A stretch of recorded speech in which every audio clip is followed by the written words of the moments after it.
Hello viewers, இன்னைக்கு நம்ம வீட்டு டேஸ்டி கிச்சனில் நம்ம பார்க்க போகிறது மொச்சை பயிறு புளிக்குழம்பு. இந்த வீடியோ நீங்கள் ஸ்கிப் பண்ணாமல் பாருங்கள், அப்போ தான் உங்களுக்கு புரியும். இது வரைக்கும் நம்ம வீட்டு டேஸ்டி கிச்சன் சேனலை சப்ஸ்கிரைப் பண்ணாதவங்க பண்ணுங்கள், பக்கத்தில் இருக்க பெல் பட்டன் அழுத்தாதவங்க அழுத்துங்க. அப்போ தான் நாங்கள் புதுசாக அப்லோட் பண்ணுற வீடியோஸை நீங்கள் பார்க்கலாம். வாங்க வீடியோக்குள்ளே போகலாம். இதுக்கு மொச்சை பயிறு 150 கிராம் எடுத்து 12 hours ஊற வச்சுக்கோங்க. ஒரு 10-12 சின்ன வெங்காயம், கொஞ்சம் கறிவேப்பிலை, 10 பல் பூண்டு, 1/4 கப்பு தேங்காய் துருவல், சில்லாவும் எடுத்துக்கலாம். 2 டீஸ்பூன் மிளகாய்த்தூள், 3 டீஸ்பூன் மல்லித்தூள், தாளிக்கிறதுக்கு வடகம், உப்பு தேவையான அளவு, ஒரு பெரிய எலுமிச்சம்பழ அளவு புளி எடுத்துக்கோங்க. 2 கத்திரிக்காய், 2 முருங்கைக்காய் எடுத்து இந்த மாதிரி அரிஞ்சு வச்சுக்கோங்க. ஃபஸ்ட்டு நம்ம 12 hours ஊற வச்ச மொச்சை பயிரை குக்கரில் போட்டுக்கலாம்.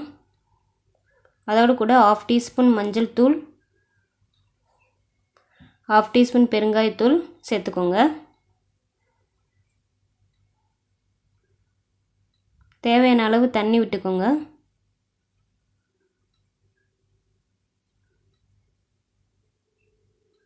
இப்போ இதை குக்கரில் மூடி வச்சு 3 விசில் வச்சு எடுத்துக்கோங்க. 3 விசில் வச்சிங்கன்னா பருப்பு நல்லா வெந்துடும். இப்போ வாணலியில் 1 டீஸ்பூன் எண்ணெய் விட்டுக்கோங்க. ஃபஸ்ட்டு சின்ன வெங்காயத்தை போட்டுக்கலாம்.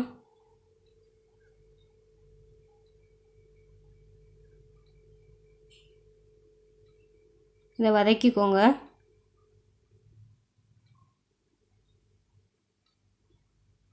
அடுத்து பூண்டு,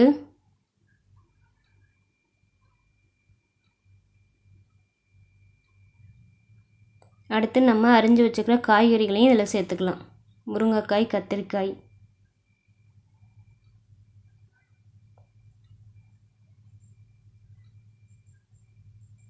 இப்போ இதை வதக்கிக்கோங்க.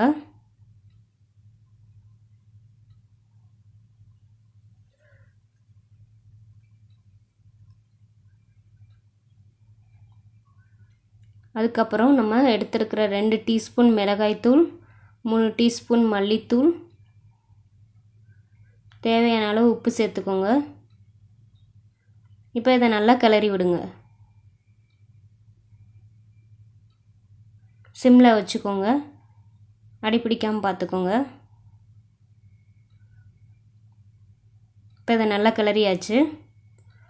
இப்போ குக்கரில் பயிறு வெந்துருச்சு, அதை தனியாக எடுத்து வச்சுக்கோங்க. அதே குக்கரில் நம்ம எடுத்துருக்க புளியை நல்லா கரைச்சி ஊற்றிக்கோங்க. தேங்காயும் அரைச்சி ஊற்றிக்கோங்க. அப்புறம் நம்ம வதக்கி வச்சுருக்கிற காய்கறியை இதில் சேர்த்துக்கலாம்.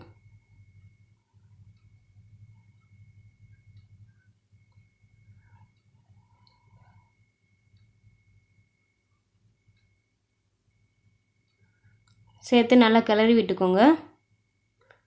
இப்போ இதில் குக்கரில் வச்சு 1 விசில் வரதுக்கு முன்னாடி இறக்கிருங்க. ஏன்னா 1 விசில் ஃபுல்லாக வந்துச்சுன்னா முருங்கைக்காய் 2 உடஞ்சிரும். ஸோ 1 விசில் வரதுக்கு முன்னாடியே இறக்கிருங்க. அதுக்கப்புறம் தாளிக்கிறதுக்கு 2 டீஸ்பூன் எண்ணெய் விட்டுக்கோங்க. வடகத்தை போட்டு தாளிச்சுக்கலாம்.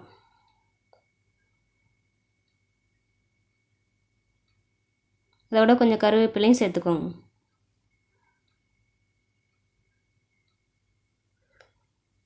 இப்போ காய் வெந்துருச்சு. இதோட கூட மொச்சை பயிரை சேர்த்துக்கலாம். சேர்த்து நல்லா கிளறி விட்டு இதை நல்லா கொதிக்க விடுங்க.